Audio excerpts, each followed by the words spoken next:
자, 모두들 반갑습니다. 지니 인베스트먼트의 강태공 전문가입니다. 자, 금일은 에디슨 EV 상장 폐지. 사실 뭐 이렇게 하니까 이게 상장 폐지 되는 건가라고 생각하시는 분들도 있는데, 다시 말씀드리지만 상장 폐지에 대한 확실성은 아닙니다. 저는 상장 폐지가 당장 된다고 생각하지는 않고, 일단 상장 폐지라는 이슈가 나왔기 때문에 추가적으로 글이 여기 뭐 적게는 공간이 부족해서 일단은 에디슨 EV 상장 폐지라고 적었고요. 이 상장 폐지가 되는 줄 알고 걱정하고 혹시나 이 방송을 트신 분이 있다라고 하면 죄송하다 좀 말씀을 드릴게요. 그리고 어쨌든 에디슨 EV 상장 폐지 상장 폐지 관련된 지금 이슈와 함께 자, 이미 작업은 끝났다. 사실 에디슨 EV는 왜 작업이라고 생각하는지 뒤에 뭐 말씀을 드리겠지만 작업은 끝났다라고 좀 말씀을 드리면서 보통 이 작전주 찾는 방법들 궁금해하시는 분들이 굉장히 많을 거예요. 그래서 이번 방송에서는 에디슨 EV가 지금 상장 폐지가 될 것인가, 말 것인가에 대한 걸 좀 설명을 좀 드리고, 그 다음에 이러한 에디슨 EV와 같은 이런 작전주를 찾는 방법, 작전주 찾는 방법에 대해서 좀 알려드리도록 할 테니까, 방송을 시작하기에 앞서서 여러분들에게 늘 말씀드리는 좋아요, 구독하기, 댓글까지는 늘 많은 힘이 된다라고 말씀을 드리면서 자, 오늘의 방송을 시작해 보도록 하겠습니다. 자, 오늘 시장에서 참 많은 이슈가 되었던 건 이게 아닌가 싶습니다. 자, 쌍용차 인수 무산에 뭐가 됐다? 지금 에디슨 EV가 상장 폐지 위기에 처했다. 그래서 계속 기업 존속 능력 불확실성, 감사견 거절의 매매 정지, 뭐 주식 처분 불공정 행위 조사도 뭐 이렇게 얘기를 한다고 하는데, 자, 일단 확실한 건 뭐냐고 하면은 많은 분들이 진짜 많은 주식한 분들이 오해하신 게 있는데요. 감사의견 거절이 되면 바로 상장 폐지가 되느냐 이렇게 생각할 수도 있는데 아니에요. 이 감사의견이 적어도 2년 연속 거절일 시에 뭐가 된다. 이게 상장 폐지로 연결이 된다라는 걸 좀 먼저 말씀을 드릴게요. 과거에 이걸 좀 보면 좀 이해가 되는 게 과거에 이게 바뀌었어요. 바뀌었기 때문에 과거에는 이제 감사의견 비적정 뭐 거절이 이렇게 뜨면은 일단 이의 신청을 안 한다. 이거는 미친놈들이죠. 그래서 일단은 이게 제일 중요하긴 한데 에디슨 EV도 4월 11일까지 여기에 대한 답변을 내놔야 돼요. 그래서 이의 신청을 안 한다라고 하면 상장 폐지가 되겠지만 이거 이의 신청 안 하는 건 웬만한 기업이 아닌 이상 다 이의 신청을 합니다. 그래서 웬만한 뭐 미친놈이 아닌 이상 다 이의 신청을 해요. 그래서 이거는 사실 신경 안 써도 된다 좀 말씀드리고 싶고, 웬만하면 다 뭐라느냐. 자, 이의 신청을 진행하고, 그래서 뭐 기업심사위원회에서 심의를 하고, 그래서 개선기간이 부여가 원래 6개월이 돼요. 6개월이 되고, 여기서 거의 결정이 나죠. 그래서 거의 지금 뭐 따로 이제 안 바뀌면은 상장 폐지로 넘어가는데, 요즘에는 어떻게 됐냐고 하면은, 이제 개선 후에는 어떻게 되냐 보면은 1년으로 바뀌었습니다. 그래서 1년 동안 오히려 유예 기간을 더 주는 거죠. 얘네가 뭐 부족한 부분은 더 채울 수 있고 뭐 너희가 개선할 수 있는 기간을 더 주는 거기 때문에 과거보다는 좀 더 나아졌다 좀 말씀드리고 싶고, 그래서 여기서 이제 뭐 보면은 감사의견 변경이 돼 비적정이 적정으로 나온다든지 차기연도 감사의견 적정, 아까 얘기했죠. 2년 연속 이게 거절만 아니면 돼요. 그래서 이게 이제 여기서 비적정으로 다시 바뀐다. 아니 똑같이 비적정이다 라고 하면은 이번에도 그러니까 내년에도 감사의견이 거절로 나온다고 하면 상장 폐지가 되는 거고, 내년 감사의견이 적정이 나오든지 아니면 이번에 감사의견 받았던 부분, 그러니까 이건 나중에 다시 보겠지만 받았던 부분을 다시 적정으로 바꾸든지 하면은 상장 유지가 된다라고 보면 돼요. 거의 되면 된다 보기 때문에 지금 당장 사실 뭐다. 지금 당장 에디슨 EV는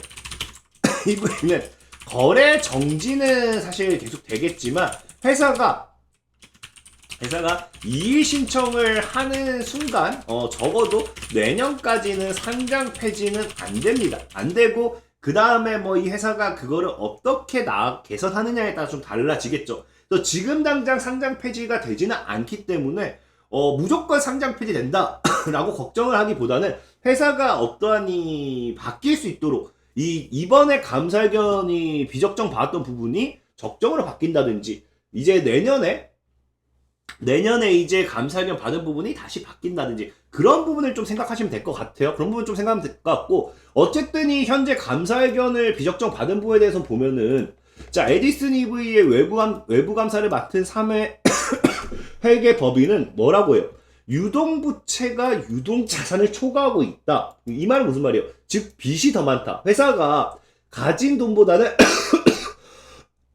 지금 부채가 더 많고, 그러면서 이 부채도 많은데 얘네가 지금 영업이익을 내는 게 아니라 영업손실, 순손실, 계속해서 뭐다? 적자를 기록하고 있기 때문에 이 부채를 갚아나갈 능력이 없다라고 판단하는 거예요. 그래서 뭐 한다고요? 계속 기업으로서의 존속 능력에 대한 유의적 의문이 제기할 만한 중요한 불확실성이 존재한다.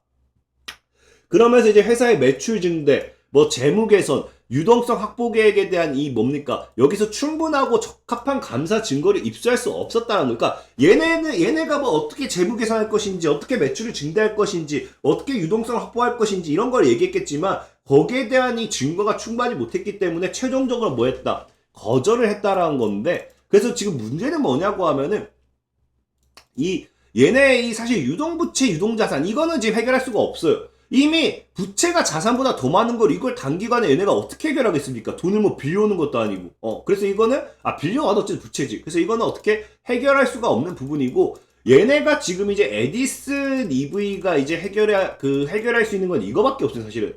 매출을 앞으로 어떻게 증대시킬 것이고, 재무 개선을 어떻게 바꿀 것인가, 어떻게 재무 개선을 할 것인가, 그러면서 유동성 확보 계획은 어떻게 이게 될 것인가, 여기에 대한 적합한 뭐가 따라야 된다.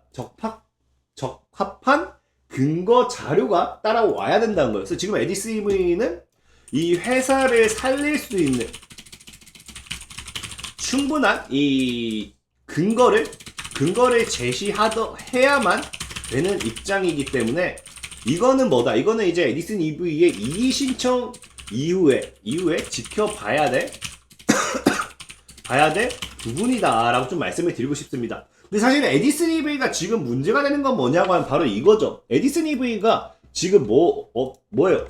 에디슨 EV가 뭐에 들어갔습니까? 주가 조작 심리 착수입니다. 주가 조작 심리 착수. 그래서 보면은 얘네 같은 경우가 지금 뭐라고 하냐면은, 자, 에디슨 EV 같은 경우는, 자, 에디슨 EV가 쌍용차 인수에 뛰어들면서 주가가 급등했고, 이 과정에서 뭐 했어요? 대주주 투자조합이 주식 대부분을 처분하고 차익 실현에 나서면 먹튀 논란이 빚어졌죠. 그래서 얘네가 이제 결국 에디슨 모터스의 쌍용차 인수가 무산으로 결론 나면서 주가 조작 논란의 의혹순위 넘어섰다고 보고 있고, 여기에 돼 가지고 뭡니까? 인수 능력이 없는데도 주가 시세 차익을 노리고 인수전에 뛰어든 것은 아닌지 집중적으로 살필 예정이다 하면서 뭐합니까? 주가 조사 나섰죠. 사실 이게 좀 문제입니다. 에디슨 EV를 보유하신 분들이 좀 문제를 삼아야 될 거는, 여기서 주가 조작 혐의가 나온다라고 하면은 이건 진짜로 상장 폐지로 다이렉트로 연결될 수 있는 위험성은 있어요. 그래서 그 부분이 좀 이제 문제가 될 부분이지, 이것만 좀 괜찮지 않을까. 그래서 에디슨 EV는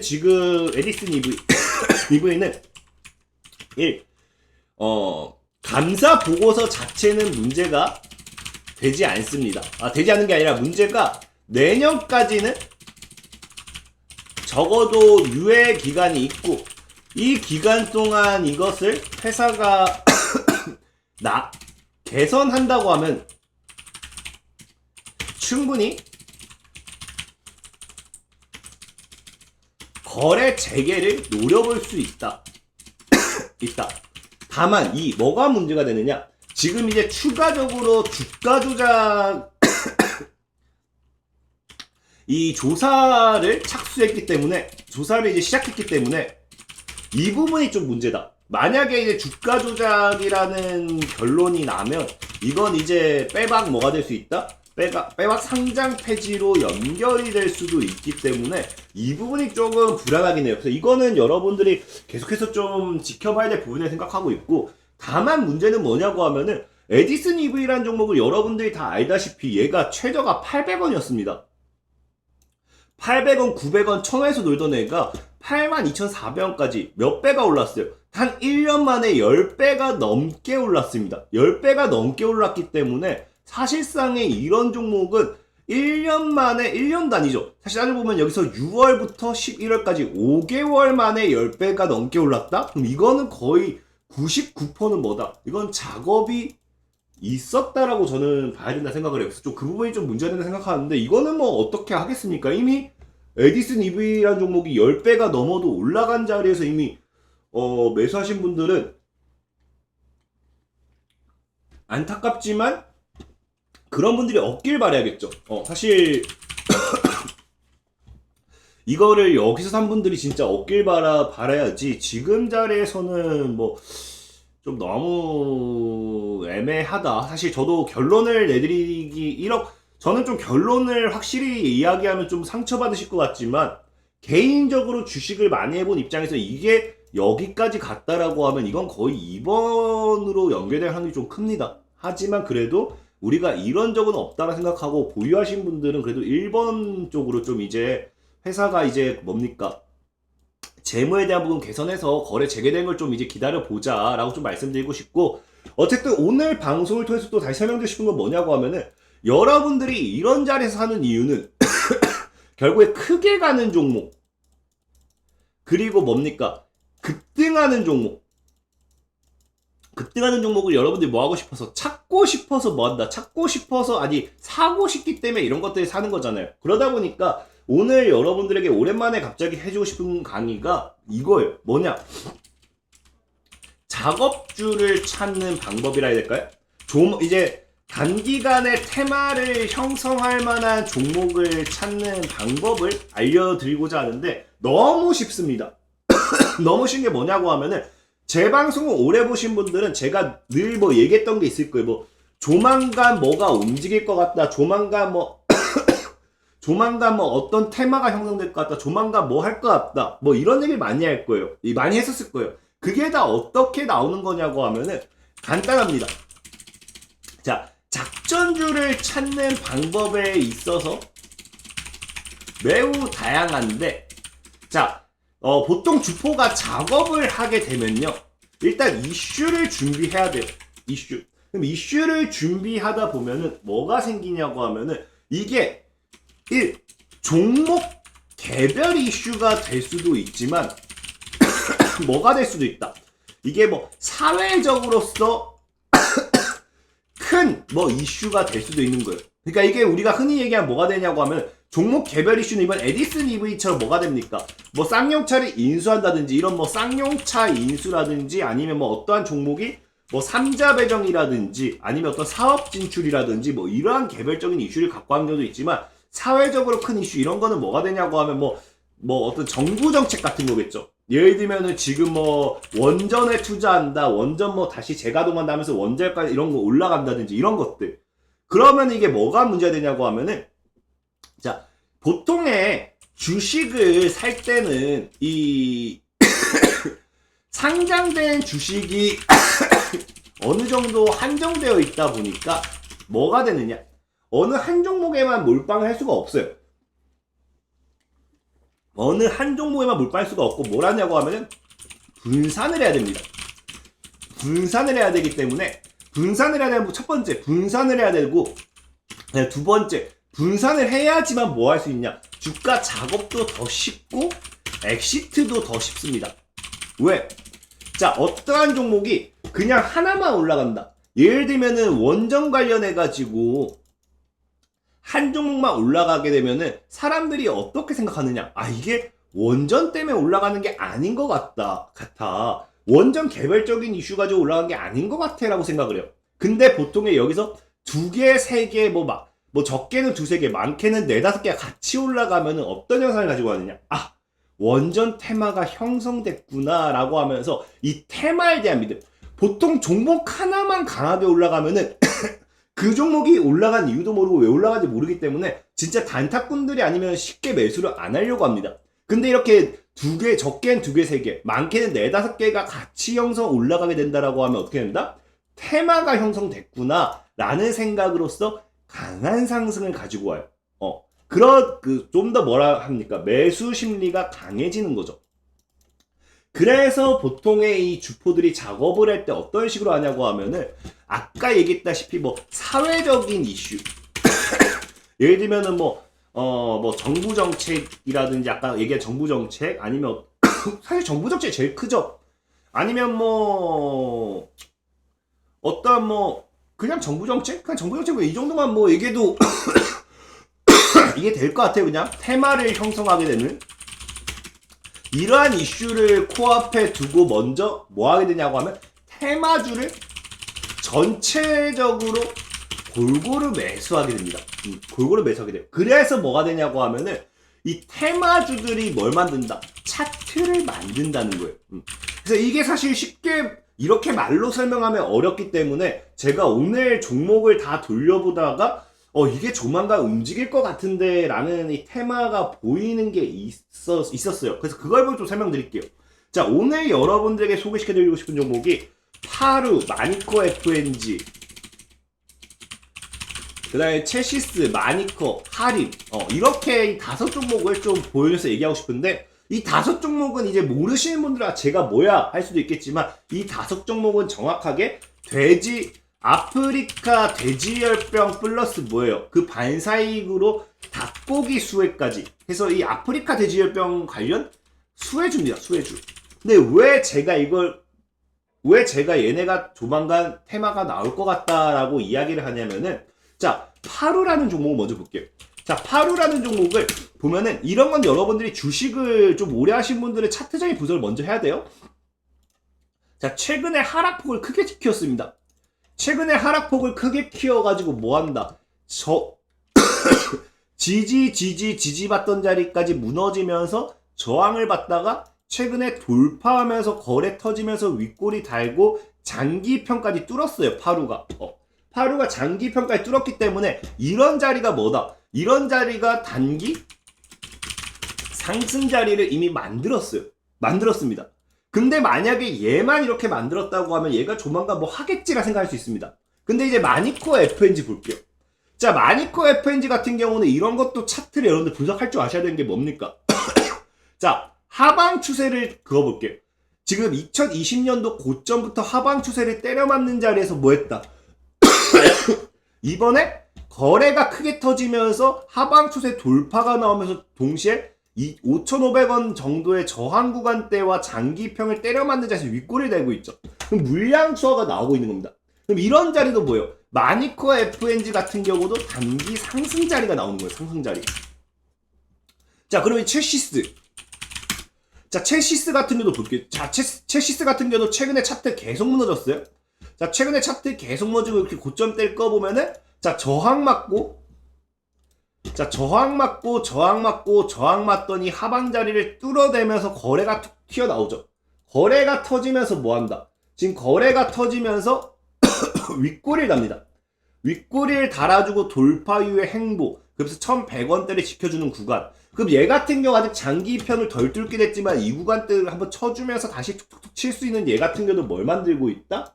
하방 추세 이후에 체시스 같은 경우도 단기 상승 자리를 만들고 있다는 거예요.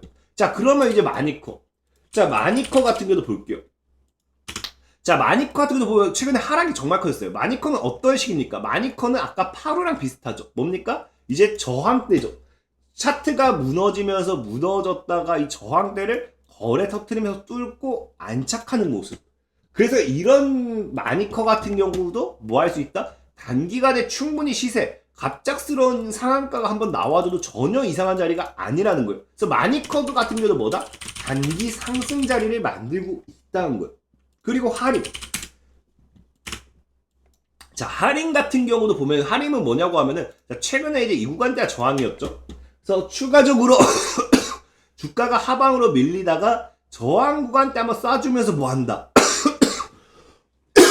거래량이 터지고 윗골이 달면서 한번 무너졌다가 얘가 지금 지켜준 자리가 어디냐고 하면은 이 구간이죠. 자, 정배열을 만들면서 저항대 다 뚫어내는 자리. 그러면서 여기만 3,000원대만 안 깬다고 하면은 추가적으로 다시 저항 윗골이 달고 매물 소화 이후에 지지받고 다시 재돌파하면서 상승을 노릴 수 있는 자리예요. 그래서 하림 같은 경우도 뭐다? 단기 상승 자리란 거예요. 그게 뭐예요? 지금 이 5개 종목들의 공통점이 뭐다? 다 단기 상승 자리를 만들어냈다는 거예요. 근데 봤더니 뭐야? 얘네의 모멘텀이 다 뭐다? 아프리카 돼지열병과 함께 닭고기 관련 수혜주라는 거예요. 그러면은 뭐가 될 확률이 높냐고 하면은 갑작스럽게 뭐가 나오느냐? 아프리카 돼지열병 관련해가지고 이슈가 터지면서 얘네가 다 같이 올라갈 수도 있다는 겁니다. 실제로 지금 아프리카 돼지열병을 검색하면요. 계속해서 이슈가 나오고 있어요. 보면 뭐합니까? 아프리카 돼지 훈천 영월에서 12시간 전에도 4마리 발견. 자, 멧돼지 1마리 발견. 4일 전. 2일 전에도 삼천 인제에서 7마리 발견. 5일 전 계속 발견되고 있죠. 툭툭 나오고 있습니다. 툭툭 나오고 있어요. 그래서 지금 봄철, 원래 봄철 수해주라고 했죠. 봄철 같은 경우도 아프리카 돼지열병이 비상이기 때문에 보통 봄철에 굉장히 많이 나오면서 늘 움직였어요. 그래서 3월 17일 같은 경우도 강원에서 24마리 발견. 지금 툭툭툭 나오고 있거든요. 이 툭툭툭 나오던 게 갑작스럽게 한번 터지면서 이슈가 될 수도 있다. 여러분들이 코로나도 알다시피 이게 2019년도 11월쯤부터 뉴스는 계속 나왔어요. 근데 코로나가 전 세계에 이렇게 큰 이슈가 된 거는 2020년도 한 2월쯤부터였습니다. 2월쯤부터. 그러니까 뉴스가 툭툭툭 나올 때 뭐가 된다. 뉴스를 툭툭툭 내보내면서 물량을 모아나가고 그 다음에 크게 터트리면서 날아가는 게 크다. 그래서 작업하는 종목을 찾는 가장 큰 방법은 사실 차트를 다 돌려보세요. 차트를 다 돌려보고 뭐 해야 되느냐? 차트를 만들고 있다든지 단기 상승을 가지고 가는 종목들이 있습니다. 단기 상승을 노려볼 수 있는 차트의 종목들이 나온다. 근데 여러 개 나올 거예요. 그러면 그 종목들의 공통점을 찾으세요. 그러면은 조만간 터질 이슈가 무엇인지 분명히 확인할 수 있습니다. 분명히. 그 부분만 좀 참고하시면 분명히 도움될 거다라고 말씀을 드리면서 오늘의 방송을 좀 마무리하도록 할 테니까 제가 보는 관점엔 조만간 돼지열병 관련 이거 조만간 돼지열병 관련 해서 눈여겨보시라 말씀드리면서 이 파루 마니코, FNG, 첼시스, 마니코, 하림 얘네 같은 종목도 한번 관심 종목에 넣어보면 좋을 것 같아요. 그래서 이런 식으로 종목 분석하셔도 좋겠다라고 말씀드리면서 오늘의 방송을 마무리하도록 하겠습니다. 자, 지금까지 지니 인베스트먼트의 강태용 전문가였고요. 여러분들의 좋아요와 구독하기와 댓글까지는 늘 많은 힘이 된다라고 말씀을 드리면서 오늘의 방송을 마무리하겠습니다. 모두들 안녕.